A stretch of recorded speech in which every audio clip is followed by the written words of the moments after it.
Yo, what's going on, guys? It's your boy Pause GG again here, bringing you another airsoft review today. We're reviewing the JG Star Dragons. Alright, guys, so before we get into the full review of this gun, let's go show you what this gun does come with. Now, I'm going to be using a stand-in battery. It does come with the 8.4 volt battery, but this one is 1600 milliamps. The one you'll be getting is 1100 milliamps. It's already installed into the gun because getting the battery into this gun is a little bit of a hassle. I'm going to kind of go through it slightly with you guys, but I'm not going to take out the battery just to save time in this review. I'm also going to get a Vietnam-styled high cap. Just a shorty high cap. Holds 200 rounds. Personally, I don't use high caps because I like mid caps, but you can use pretty much any high cap you want with this gun.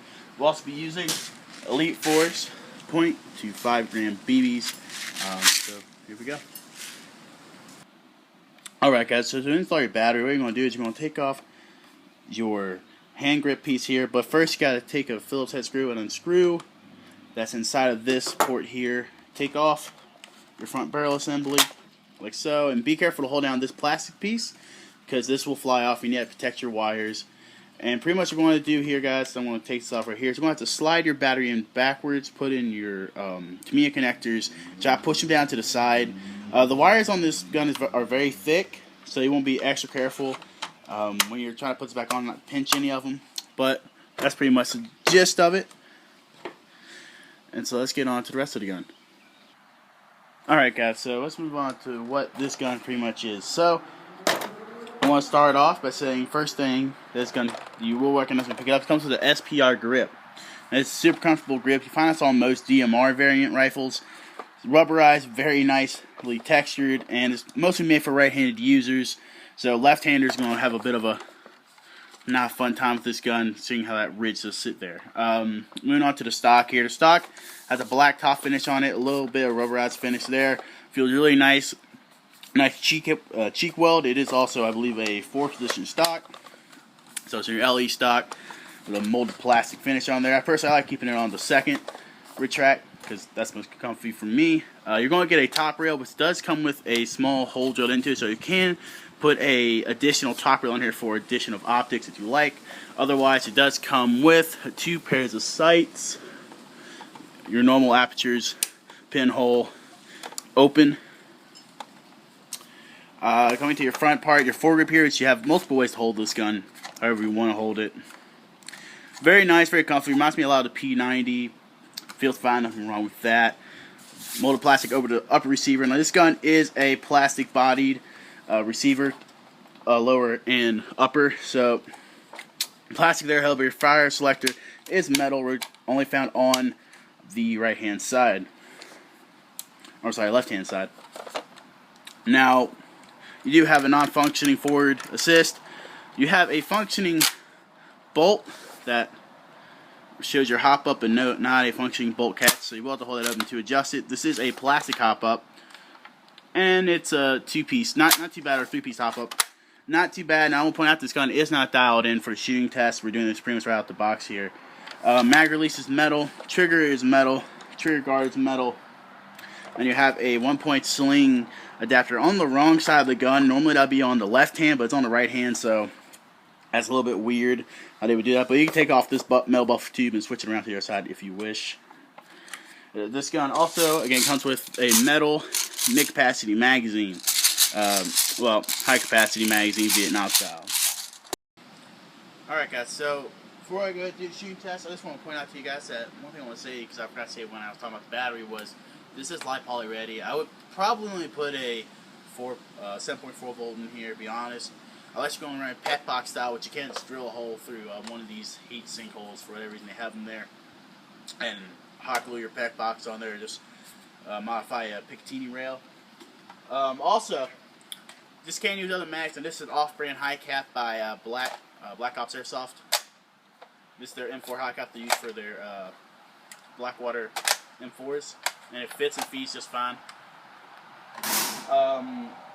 Also, this gun originally, I want to say originally because I did modify it slightly, cannot accept P-mags, C-mags, and your E-mags, which are pretty much like your different price range kind of mags. But this is a P-mag, plastic P-mag by A&K.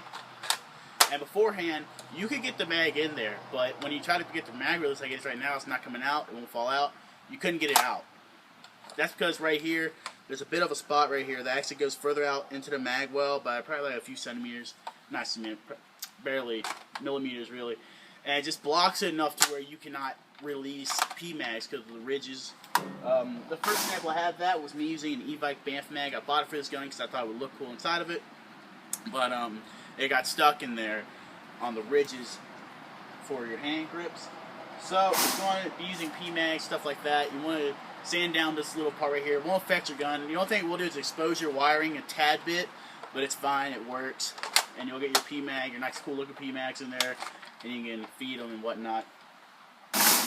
One thing about the mags you come with, they do sell these. JG makes high caps Vietnam style all the time. They make them for their Vietnam style M4, and also GMP makes these, but I do believe they only make them in mid caps. I don't know if they make them in high caps.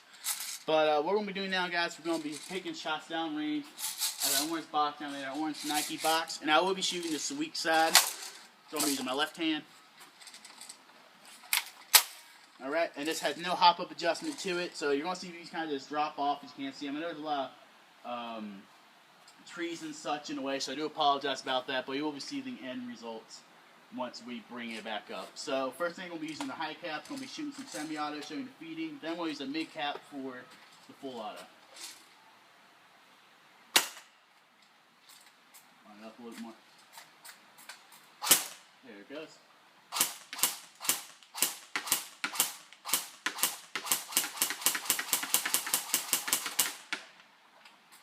Line it up a little more, take a few more shots, and we'll put in the mid cap.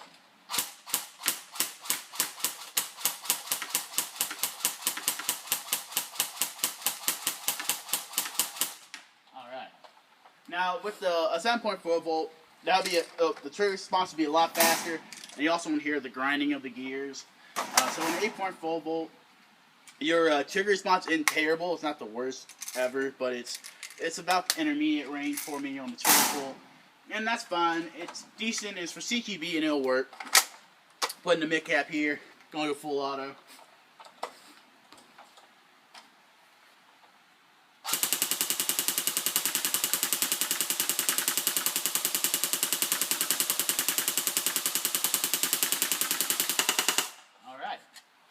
And that's the mid cap magazine. There should be about 4 BBs left over. Yep, 4 BBs. And so, guys, we're going to bring that target down to you and take a look at it. Alright, guys, so as you can see here, I was shooting a little bit high, so that's my fault, because the hop-up wasn't off, it wasn't on, it was just where it was set when I got it in box. And what I realized was it was shooting a little low, so I tried to aim a little bit higher up on the sights, and I was kind of shooting a little bit over it, but this is pretty much from the semi-auto right here, or down here rather, and it's mostly full auto. And I gotta say, full auto is super easy to trace your BBs and on semi, because you do have a pretty good FPS coming out of this gun at around 330. I'm sorry we don't have a chronograph to show you guys, but it's coming around 330, 335 with the 8.4 volt. And you're going to be looking around that 340 spot with that 7.4 light poly. But really good actually out the box, 45 feet away, no problem. You're definitely hitting your targets, and that's about where you're going to be hitting the CQB anyways. Anyways, guys, hope you guys did enjoy this video review of the JG Star Dragon Thundermaul EQD, whatever you want to call it. I like this gun. It's actually not my gun, it's my girlfriend's. Only problem for me is that I'm a left-handed shooter. But it's a very solid gun. Very nice. Good weight to it. I like it. If you guys think about getting one, go ahead and get one off Evike.com. $132. Can't beat that. Get her a mag, get a nice battery for it.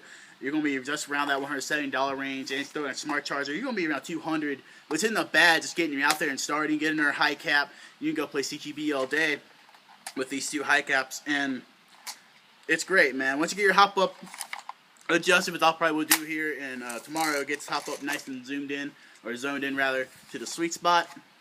This gun hits nothing but all hits, baby. So, hope you guys enjoyed the video. If you did, please like, comment, and subscribe. See you guys in the next one. Peace.